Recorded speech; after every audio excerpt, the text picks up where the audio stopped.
এখন মাকে নিয়ে বলতে আসছে দিদিপু। আমার মা সবাইকে ইনজেকশন দেয়।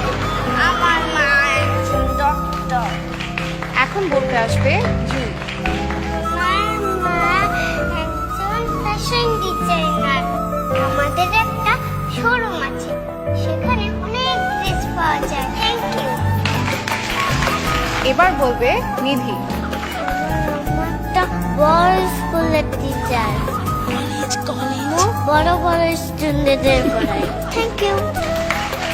মাকে নিয়ে এবার বলতে আসছে উনাইসা।